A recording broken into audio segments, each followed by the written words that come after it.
And now, it's my honor to introduce to you Captain Mimi Fan to the stage.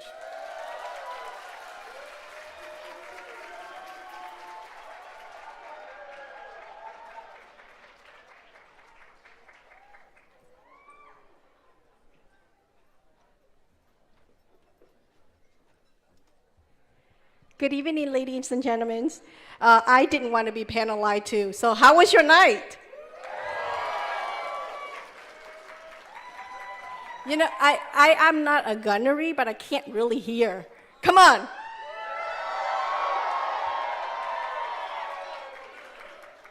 Chairman, did I pass? Okay, all right. Thank you. I am very humbled to take this opportunity to introduce an individual that is very near and dear to my heart.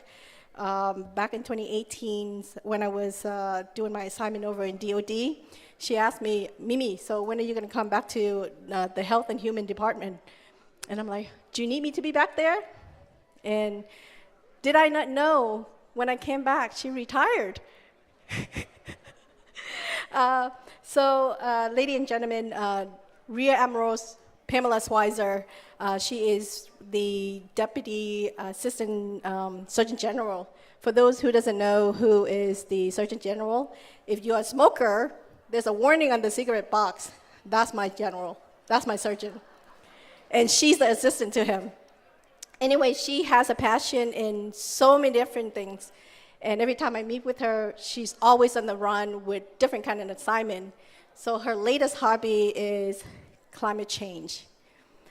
She is one of the first female that made it to the chief pharmacy category or profession officer. So basically, she's in charge of about 11,000 of us, 1,100, I'm sorry.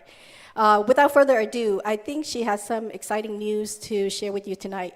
Ma'am, Rear Admiral Pamela Schweizer.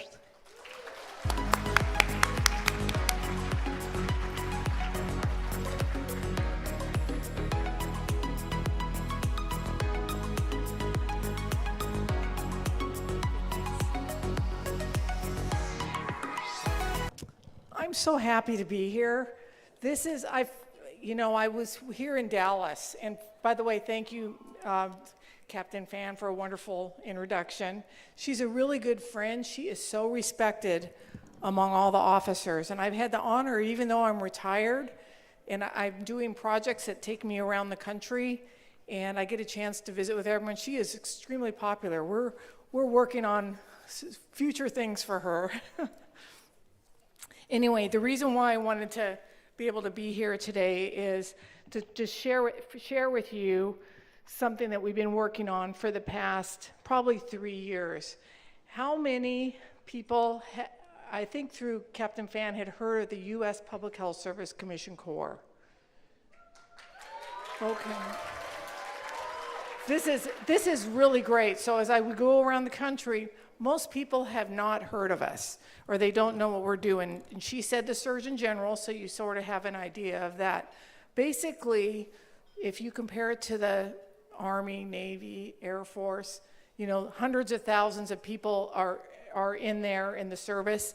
For the Commission Corps, we only have about 5,500 officers, and it's an all-officer corps, and we're scattered throughout different federal agencies. So some of the agencies would be mainly the Department of Health and Human Services, so Indian Health Service, the CDC, NIH, FDA, NIH, a whole bunch of them, but those HHS services. Then the other services, we also are integrated in with other departments.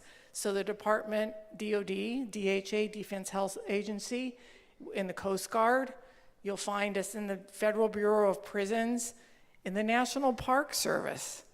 And anyway, so we're in some of the other departments too. So we're scattered throughout there, but you don't see us. We're sort of invisible. And basically what we've learned is that over time, people really just don't know that we're involved. So what we did and how this started out, most of us, if we go around, people think that I'm a pilot, oh, you're a pilot. Or they think we're in another service, and sometimes it's hard to explain. And how this started out, I'll tell you the story about this, is Vice Admiral Jerome Adams. He was a Surgeon General prior to the current one. He had a phone call from a public health school that was in Utah, and they wanted someone to come and just present on that. And I've been doing this for a long time, so I went and talked about the Commission Corps. Well, they really didn't know anything, and we were looking for some tools that we can use that would help, and media is a really great way to do this. So what we've been doing, we worked about 3 years gathering all the stories, but we had to figure out what that message was going to be. And some of the things that people don't know about the history, malaria, that's something that we worked on. You probably heard of H1N1, we worked on that. What about COVID? We were very involved in that. We worked on Ebola. So these are all things that we played a major role in it. So we put there's a film together, and you're gonna see a couple different clips in there that we're gonna share with you. And then we have actually the whole film, if you wanna see it, it's available for streaming anytime you want.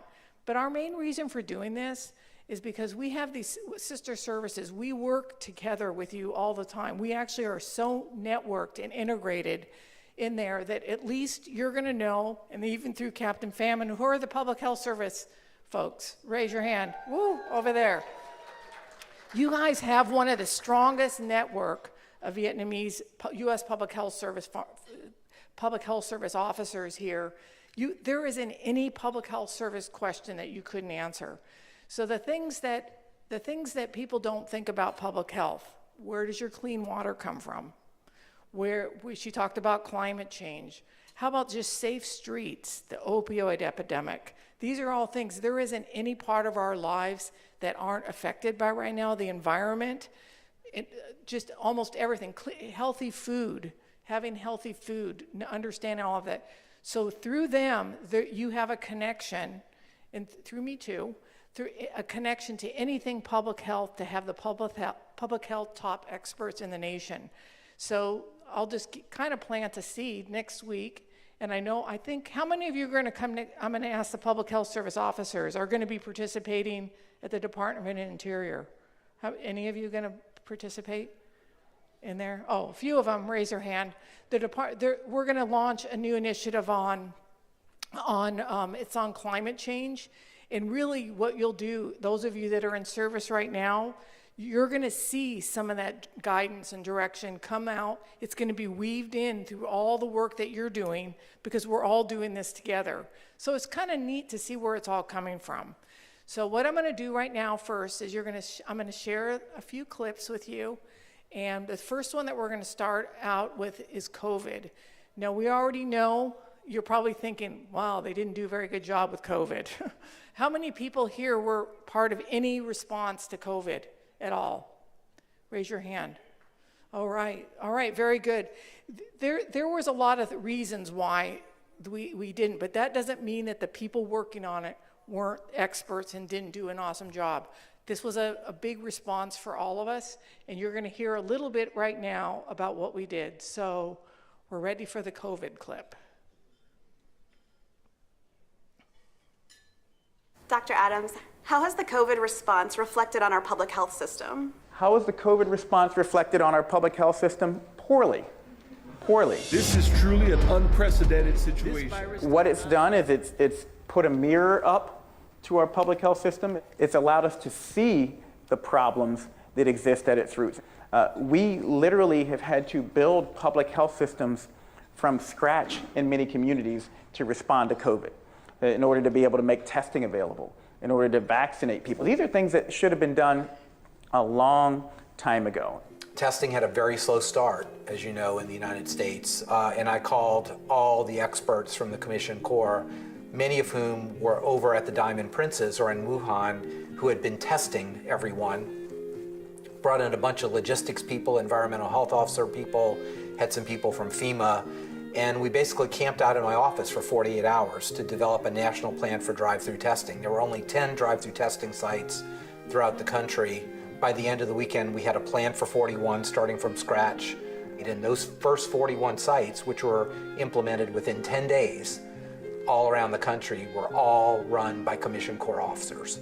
And then, of course, that turned into thousands and thousands of sites, but you needed a model, and the Commission Corps made that model happen. It was the largest deployment tempo and overall volume that we've experienced in the entire history of the Commission Corps. And one of the key learnings from that is that we need to be able to deploy our officers in even greater numbers. If there's a crisis in the future, we need to be able to deploy them even faster than usual. When we showed up at Joint Base San Antonio to repatriate people from Wuhan, they had no idea who we were, but they were damn glad to see us, because these Army, Marine, Air Force, they'd charge a hill with RPGs and bombs and everything else, but they don't want to get close to a person with an unknown infectious disease. That's what we do. The truth is that prior to the pandemic, there were calls to decrease and get rid of the Corps. And in the midst of the pandemic, the call was, why aren't you there? We need more of you. Well, you can't just automatically build up an army. You need to invest in it over time. Okay, that's the first one. I'm going to show you one other clip too in here before I introduce that one. That's a little bit more, the one that you're going to see right now is a little bit more global and about some of the work that we do globally. We actually have officers working all over, and we are working side by side. There isn't any time that we're not working with our sister services in there at some capacity working. It's just that's where that expertise comes.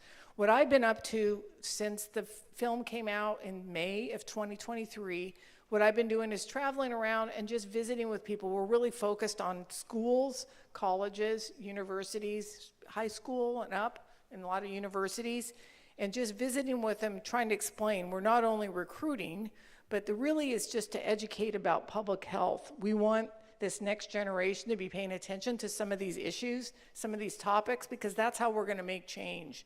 And when we do this, we bring in across the nation some of the local officers that are working everywhere. We find out wherever that is, and we bring in officers. I say that because I don't know if I told you or not, I actually went to Cal State Fullerton, and so we're going to be doing a screening there with the students there. That's in February 24th. And I think, Captain Fan, you're going to come out and join us too, maybe. But we have a real strong Vietnamese community there. We're going to we have a couple officers that are coming to support and help us and to talk about what they do.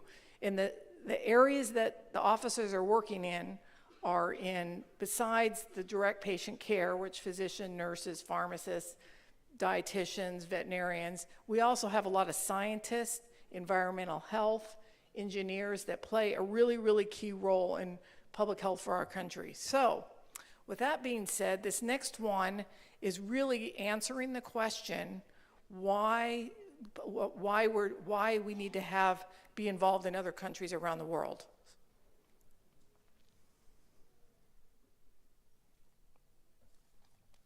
Dr. Adams, why should the U.S. be concerned with the rest of the world? That is a great question, and thinking back to COVID, what we learned is that if we don't control disease in other parts of the world, it's going to impact us here in the United States. Within 24 hours, a deadly microbe, can be from anywhere on the planet to anywhere else on the planet within 24 hours. So in other words, right now, someone is sitting next to someone who just 24 less hours ago was on the other side of the planet, exposed to who knows what. Part of the reason we were in Western Africa was, yes, to take care of people who had Ebola there. But at the same time, guess what? It was to make sure that we snuff it out where it began so it doesn't come here. So I view that the Public Health Service Commission Corps, in fact, needs to be a global responder. We have the capabilities to do that. In addition to stopping health dangers, there is another powerful effect of working internationally. As a nation, we often tout our military strength. I got more bombs, bullets, boots on the ground, planes. So that's a deterrent. People don't want to bother you. But what if I lead with the health diplomacy, which the Public Health Service does better than anyone? If I can get the Public Health Service deployed to any of these locations where our nation requires science, health, to be able to keep a community healthy, to practice health diplomacy in those communities, isn't that a good thing to do?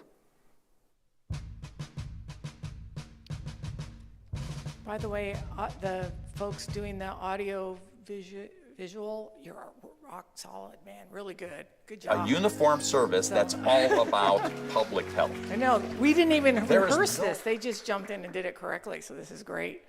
And then I'm going to show a final clip, and we're going to show a final clip here in just a second, but I'll kind of be wrapping up right now. But what I wanted to say is we have, if anybody wants to see the full film, they have these cards of folks that are the public health service officers have these, and they can hand them. Just go find them. They have these cards, and they can take them, and there's a QR code. You can take that if you're interested in watching it. It's free. It's on PBS. We have a website, and there's all these tools that are out there, and that's what we're kind of using when we kind of go around. So it's kind of a little bit of an advertisement. We wanted to let everybody know, and our main reason for doing this, and I'll be honest with you, I couldn't have done this if I was active duty, because when we get out, this is what we found out when you're retired, you can actually get out and make some of these changes and do some of these things, and the officers couldn't do them because it's really hard to get clearance. We had a heck of a time getting clearance for even the Surgeon General being in it. It was a major deal just to have him in the film because of all the clearance that was involved. So really what I want to do is just thank our public health service officers for what you do, your sacrifice. And I thank all of the sister services here too, just for your sacrifice that you do. And thank you for including me and letting me be part of your family. I love this group. I'm so inspired. When I went back, it made an impression on me when I met you all in Dallas. I've never met a more patriotic, loyal, supportive group of people ever. So I feel the same about you as far as my commitment, my loyalty. I'll do anything to help you for the rest of my life. You guys are really amazing. So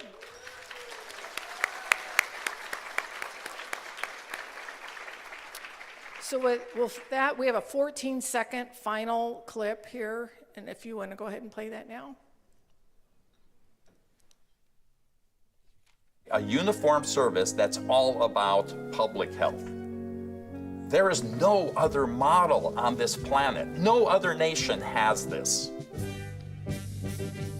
So my final words to my public health service officers: we're grateful for your selfless, invisible service to our country.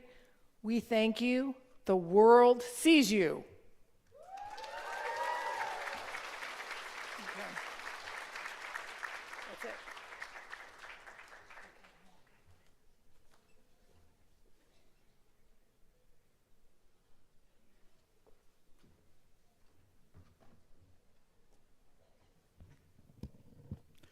Thank you, Admiral.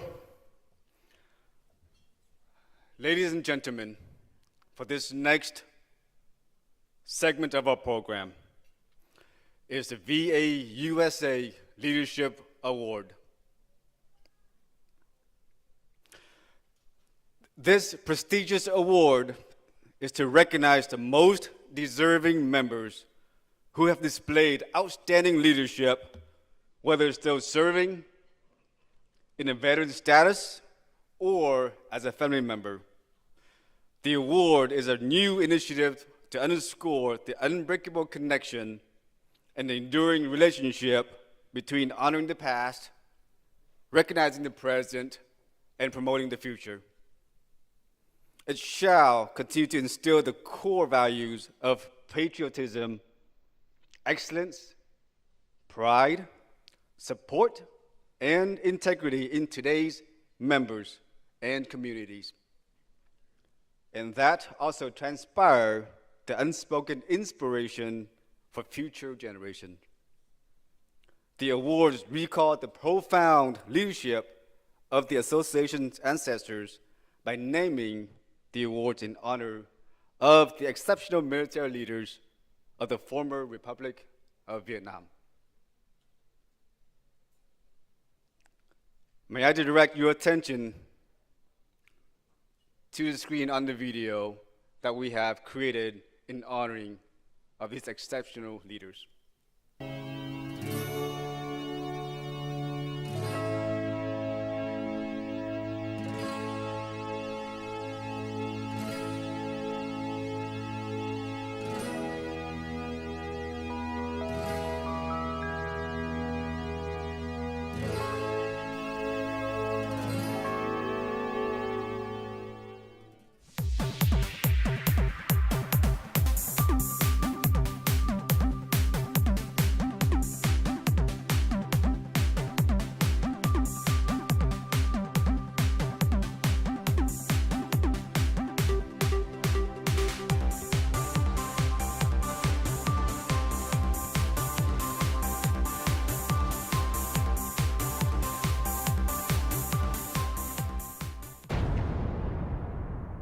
Thiếu tướng Lê Minh Đảo, thiếu tướng Trần Bá Di và trung tướng Trần Quang Khôi là những sĩ quan đầy viễn kiến, có tài lãnh đạo chỉ huy và truyền cảm hứng ngay cả khi đối mặt với những tình huống khó khăn. Di sản của họ đã được ghi vào biên niên sử như là những nhà lãnh đạo có tầm cỡ ngoại hạng, bằng những hành động anh hùng và sự kiên cường khi đối mặt với nghịch cảnh, đã minh chứng cho nhân cách xuất chúng của họ. Thiếu tướng Lê Minh Đảo là vị tư lệnh nổi tiếng của sư đoàn 18 quân lực Việt Nam Cộng Hòa trong trận Xuân Lộc, cách Sài Gòn 38 dặm về phía Bắc. Trận Xuân Lộc là trận đánh lớn cuối cùng trước khi Sài Gòn thất thủ vào ngày 30 tháng 4 năm 1975. Dưới sự chỉ huy đầy nhiệt huyết và đầy cảm hứng của tướng Lê Minh Đảo, sư đoàn 18 đã chống lại các cuộc tấn công khốc liệt dẫn đầu bởi những đơn vị tinh nhuệ của Bắc quân từ ngày 9 đến ngày 21 tháng 4 năm 1975. Ngay cả khi sư đoàn 18 bị áp đảo bởi 5 sư đoàn Bắc Việt, tướng Lê Minh Đảo vẫn không dao động, tiếp tục chỉ huy ngay tại tuyến đầu. Giao tranh ác liệt kéo dài suốt 2 tuần và đến ngày 21 tháng 4, quân Bắc Việt quyết định bỏ qua Xuân Lộc để chuyển quân về Sài Gòn. Thiếu tướng Lê Minh Đảo được lệnh rời Xuân Lộc và đưa sư đoàn 18 về Long Bình để hỗ trợ quân đoàn 3 bảo vệ Sài Gòn. Ông và sư đoàn 18 tiếp tục chiến đấu cho đến khi Sài Gòn thất thủ ngày 30 tháng 4 năm 1975. I will hold Long Khánh. I will knock them down here, even to bring here 2 divisions or 3 divisions. Thiếu tướng Trần Bá Di là sĩ quan bộ binh trong quân lực Việt Nam Cộng Hòa, chỉ huy một trong những đơn vị uy tín nhất của quân đội. Sư đoàn 9, còn được gọi là sư đoàn mũi tên thép, có nhiệm vụ bảo vệ Vĩnh Long không rơi vào tay tổng quân trong trận Tết Mậu Thân năm 1968. Đây là vị trí chiến lược mà nếu chiếm được, quân Bắc Việt sẽ có lợi thế để đánh chiếm các tỉnh khác dọc theo trục lộ huyết mạch vào Sài Gòn. Thiếu tướng Trần Bá Di, lúc đó là tư lệnh phó sư đoàn 9, đã tổ chức và huy động phản công từ chiếc trực thăng bị địch bắn rơi. Lúc đó, ông chỉ được trang bị một máy vô tuyến PRC-25. Cuộc phản công đã giải cứu được tỉnh Vĩnh Long, khiến quân Bắc Việt phải rút lui.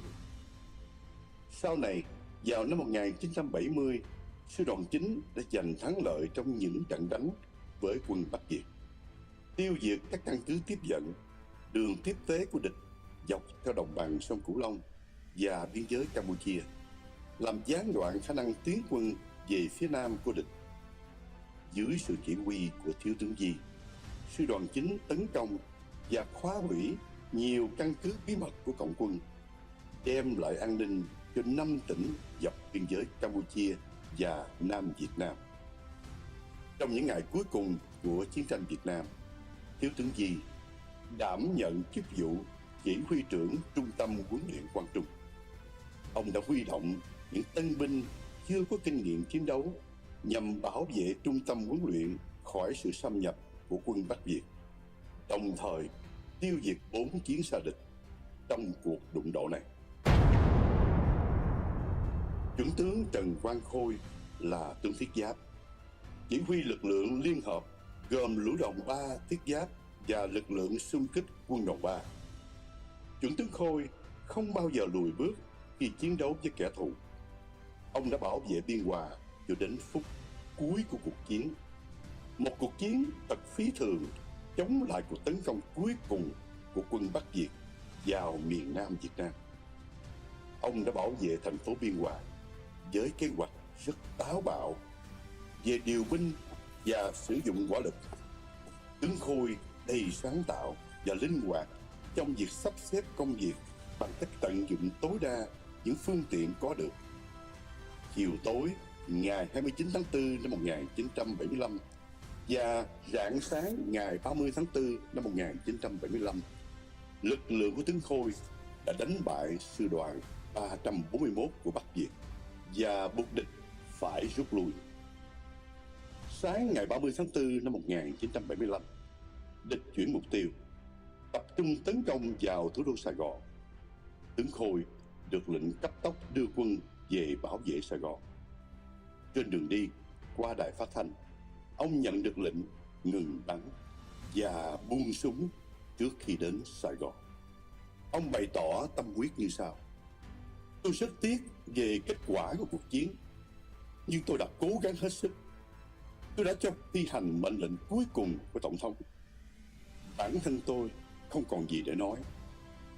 Nhưng từ tận đáy lòng, tôi thầm cảm ơn tất cả những người lính đã anh dũng, hy sinh và cống hiến hết mình cho đến phút cuối cùng của cuộc chiến.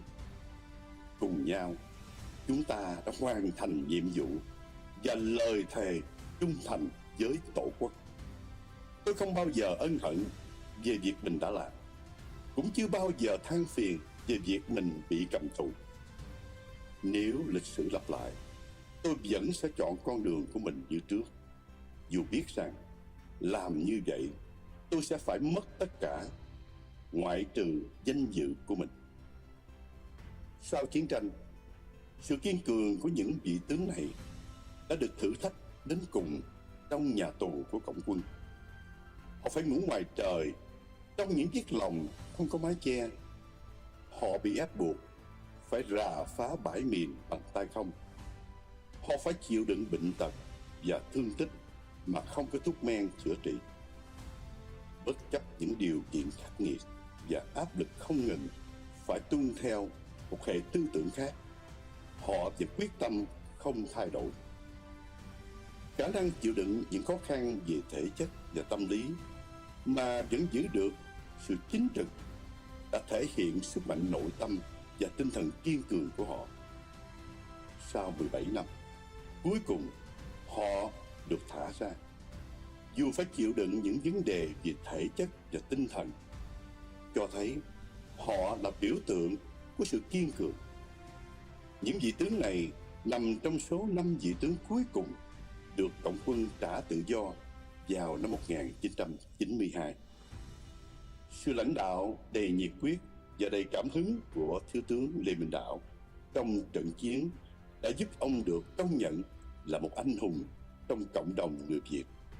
Và với tất cả chúng ta, những người đặt lý tưởng tự do, dân chủ lên trên hết. Ông đã từng nói: xin đừng gọi tôi là anh hùng. Những người lính của tôi đã chết ở Xuân Lộc, và hàng trăm trận chiến trước đó mới thật sự là những anh hùng. Ông qua đời ngày 19 tháng 3 năm 2020 tại Connecticut.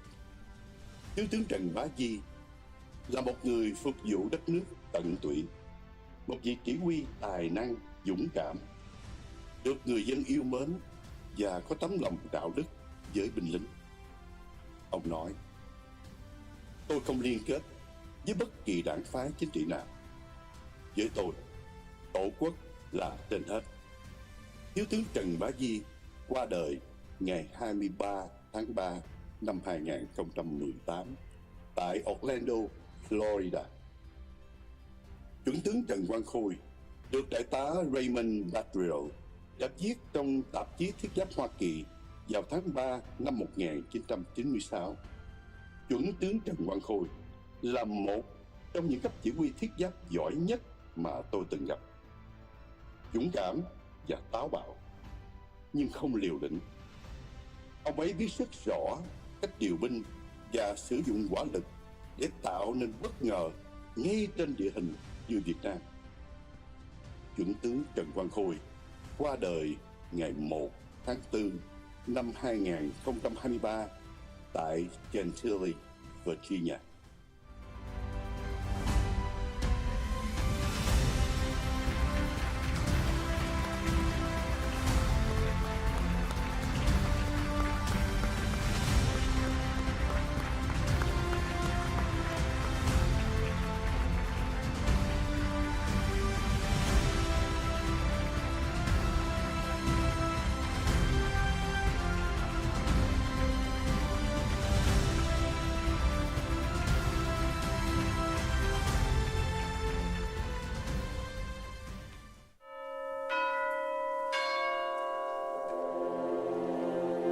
Ladies and gentlemen, in preparation for this gala, VAUSA members visited each of the three generals' families separately and laid the wreath for General Lê Minh Đạo in Fairfax, Virginia, General Trần Bá Yi in Orlando, Florida, and General Trần Quang Khôi in Manassas, Virginia. Our action signifies the respect we have for their sacrifices in defending freedom. Please show the segment of our visits.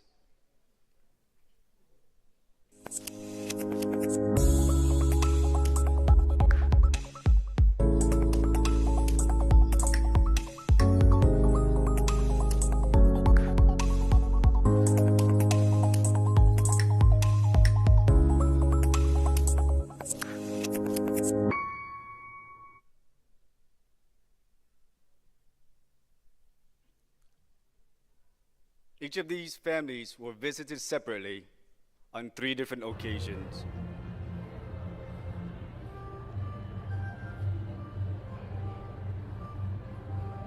And we were graciously endured their honor, their sacrifices, gratitude, and the families have been fully supported of our mission.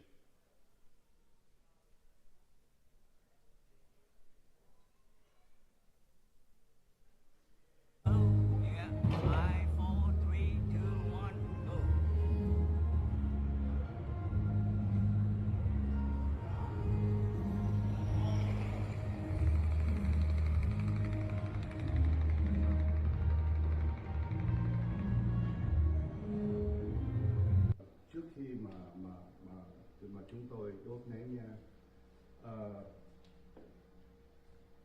muốn nhân dịp này tặng cho bác cái một kỷ niệm. Đây là kỷ niệm lá cờ Việt Nam.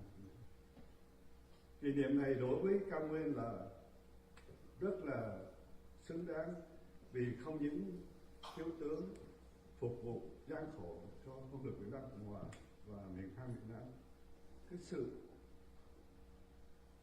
sự công lao và xót xa của người vợ lo cho gia đình, đó là một điều rất là quan trọng trong đời lính.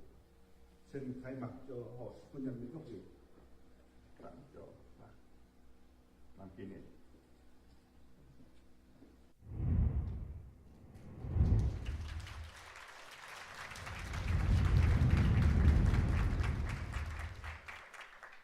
And we are highly honored to be able to host the General's family here tonight.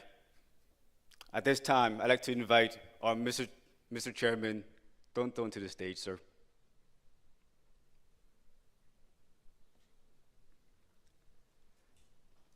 Can I get also number 7 to turn on? Thanks.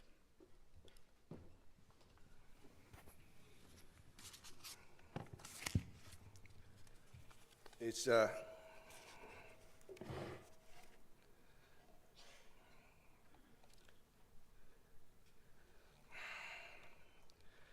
it's really hard to speak after the two videos.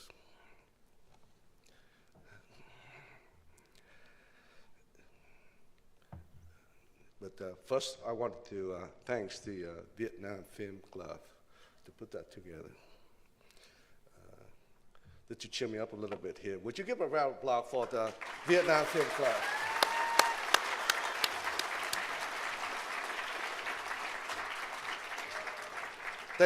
They really did a fantastic job. We watched it, Tuhan and watched it on the car when we drove up here.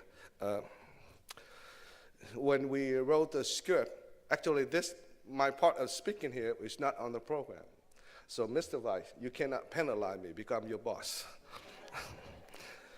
When we wrote the script, and we spent a lot of time writing the script because we want to be short, precise, and meaningful, because we know you traveled a long distance and you spend time with us, so we value your presence. We felt so honored until this morning to finalize the script, watch the video and stuff. We feel so proud that we present the video and the theme for tonight. But Mr. Vice, I'm going to put Mr. Vice in here too. Mr. Vice and I, we failed to see the emotion expressed by the family.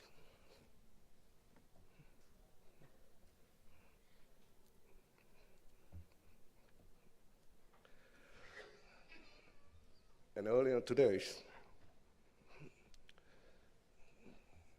I had the privilege to meet the families of Victory General. I don't think I have a word to describe for it. And, well, thank you, the family, for being here with us. We're grateful that you're here. We're grateful that you give the VAUSA an opportunity to honor your loved one. An exceptional military leader is always shy on our association. I want to share with you, since I already take time out of the planning program, so I'll take a couple more minutes to share with you the insight of how this thing came about. We argue a lot about the forgotten hero. All kind of different names to celebrate and to honor our fathers, grandfathers who have served in the past in uniform just like us. We do argue a lot, but at the end, we all agree one thing.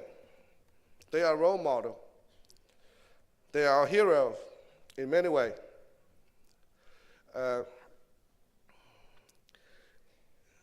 We have an appreciation at the end of this in here for all the volunteers and stuff, but I will call out one single person. I hate him so much. He made me work hard, stay up late at night, to think all about this video and word that we use to make sure it's appropriate, the level of honor for the general and their family. So it cost me a lot of time late at night. So I hate this guy so much. He made me work. I'm on retirement. But I want one person to stand up. That's in Ross. Do stand up.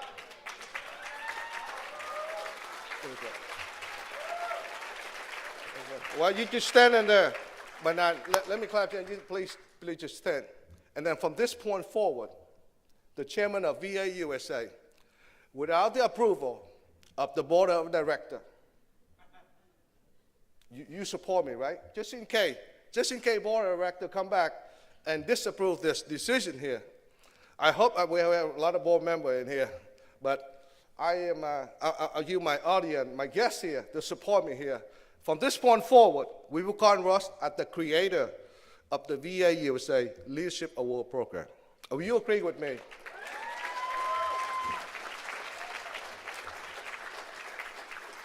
So thank you, Ross. Thank you, the creator of VAUSA Leadership Program. From now on, that's your new title. Yeah. Back to you, Mr. Vice.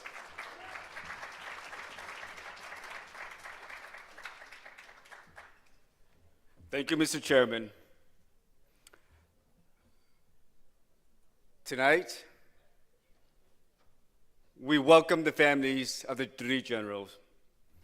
When I signal to you, please stand in place and to be recognized. Major General Leming Dowd's family, please stand.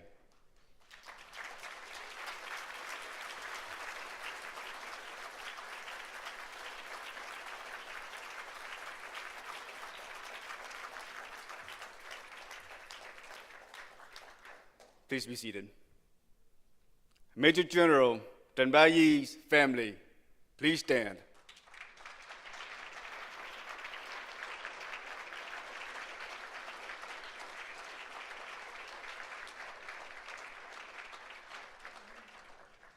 Please be seated. Brigadier General Trần Quang Khoi's family, please stand.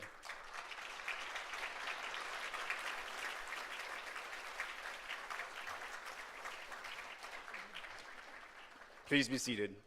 Thank you very much, families. This award goes through a selection committee, has carefully considered the VAUSA Leadership Award recipients. The recipients must have displayed exceptional leadership qualities in service, the association, and the community.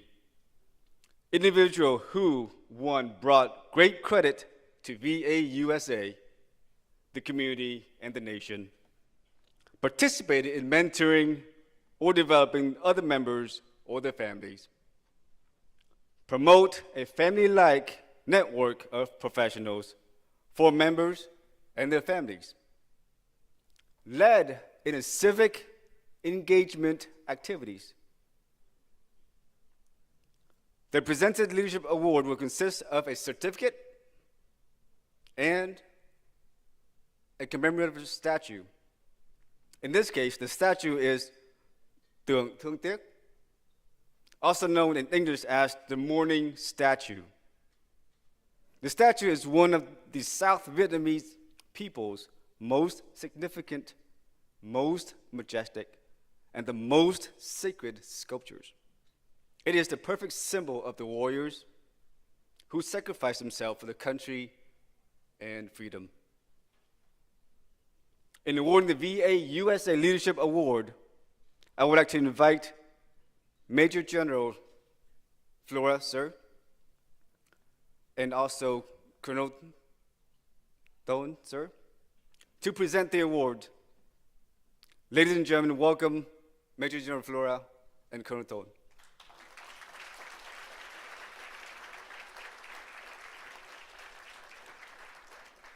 Award recipients, please come up when I call your name. Upon receiving the award, please remain in place for a photo opportunity. This is optional for the families. If you want to come up with a photo opportunity with the recipient, please be my guest. Families of the honored general, as I mentioned, you can come up after for a photo opportunity. The first VAUSA Leadership Award in honors Major General Leming Dowd. This award is titled Duty, because we learned that even when surrounded by outnumbered troops at the Battle of Sunlock, Major General Leming Dowd maintained his steadfast duty and fought ferociously. In honor of his heroic action, the VAUSA Leadership Award is being presented to Captain Dang Nguyen.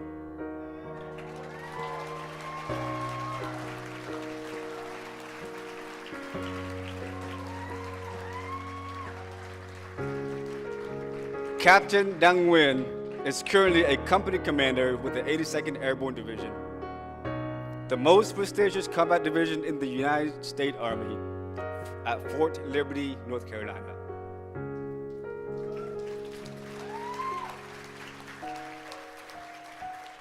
And now I will read the citation from the certificate.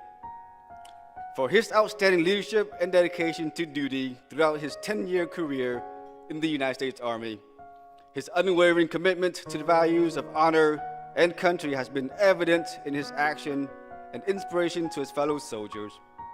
Captain Dang Nguyen's selfless service and dedication to duty is in keeping with the highest tradition of military service and reflect great credit upon himself, the Vietnamese American Uniformed Services Association, the United States Army, and the United States of America. Signed, Colonel Tuan Thon, Chairman, and Lieutenant Colonel Promotable Phan Nguyen, Executive Director.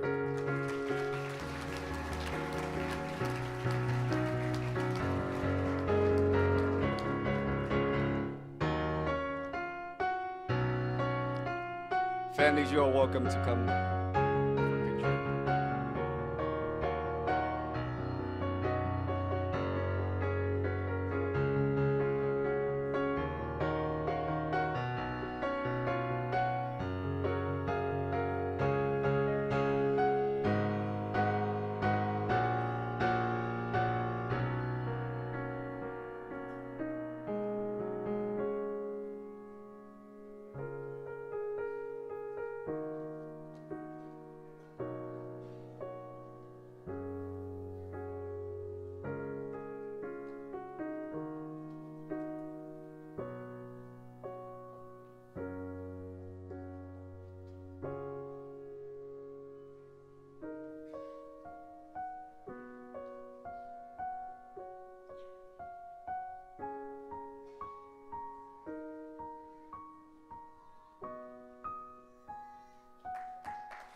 Thank you, families.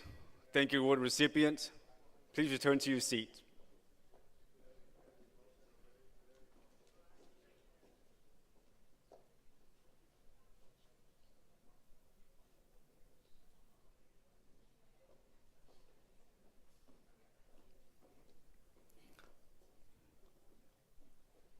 Ladies and gentlemen, the next VAUSA Leadership Award honors Major General Trần Bá Yi. A general was widely acknowledged among his peers and subordinates as the soldier general.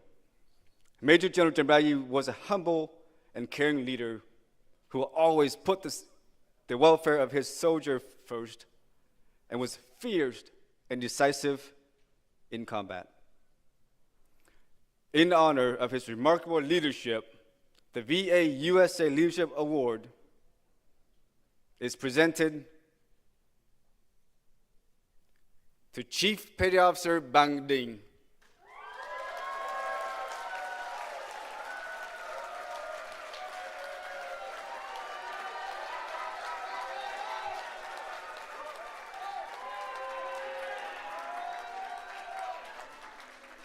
Chief Bang, as everyone calls him, retired after 20 years of service in the United States Navy and currently resides in Southern California. He has been actively and instrumental in sending thousands of care packages to our deployed members worldwide. And now I will read his citation. For his leadership and dedication to duty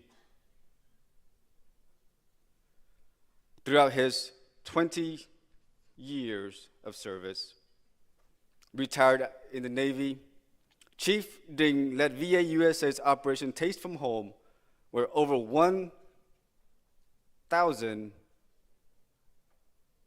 my mistake, you can punish me later, Chief Bang,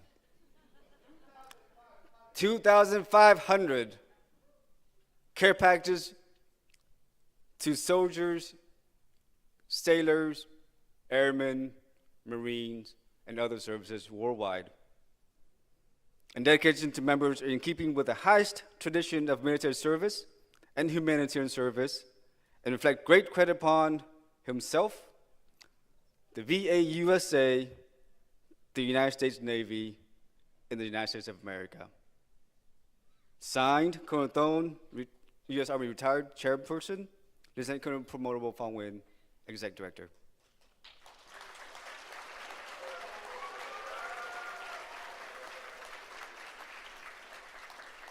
At this time, I invite the families to come up for a picture opportunity.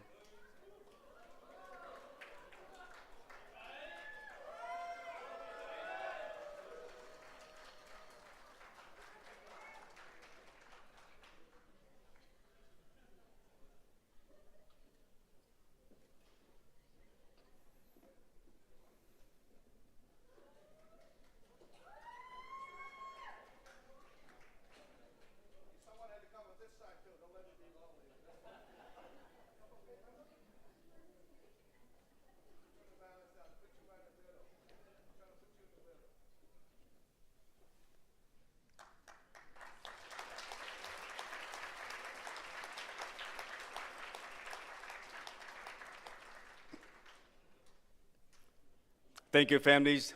Thank you, recipient. Please take your seat.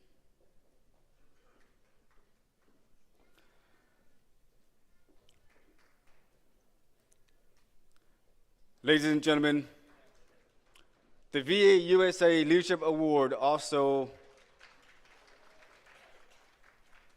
awards in honor of Major General Jambayi is also First Sergeant Anvu. Unfortunately, he cannot be here this evening.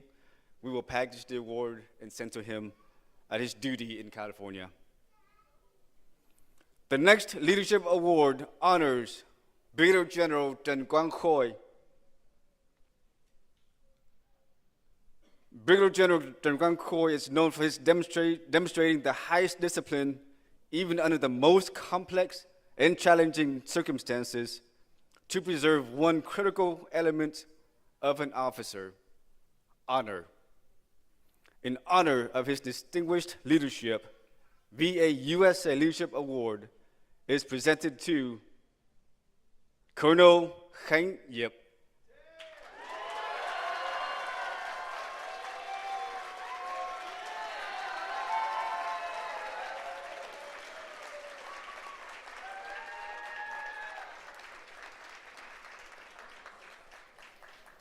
Colonel Yip is currently served as the Chief of Staff at the United States Military Academy at West Point, New York.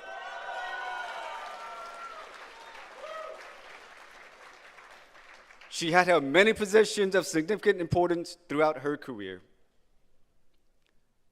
Families, I welcome you come forward to take pictures with Colonel Yip.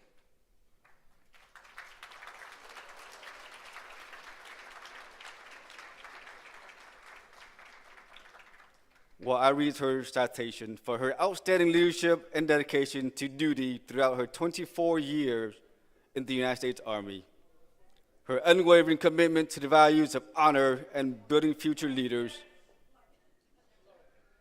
Cadets, please come forward as well.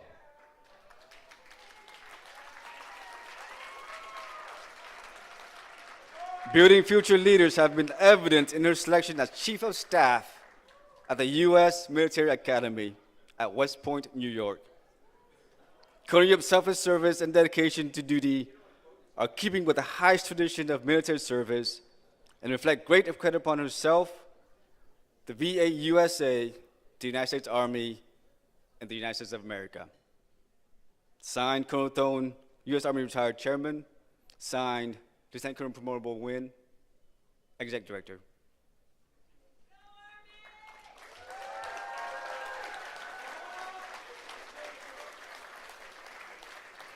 Thank you, families. Thank you, recipient.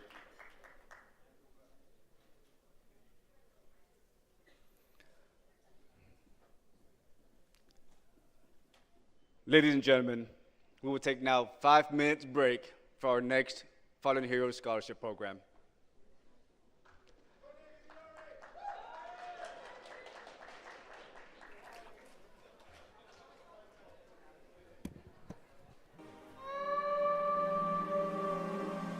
Saigon when I was only 11 years old. But I remember when I looked out the window, I saw many of our South Vietnamese soldiers came back from the mountains, from the countryside, fought desperately, tried to defend our homeland. I remember the faces of those determined warriors, determinations, tenacities, their courage all the way to the very, very end. They sacrificed so much for all of us. As President John F. Kennedy once said, as we celebrate, as we honor our veterans, the most important thing, the most important, I would say, thing that we can give to our veterans, not by utter the words, but to live by them, set the example. So once again, thank you very much, VA USA, and thank you, and Ross, for doing this, get this program going. Very proud of each and every one of you. Thank you.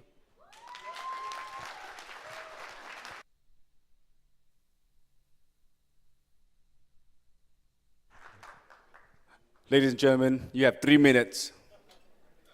Please take your break and come back in 3 minutes.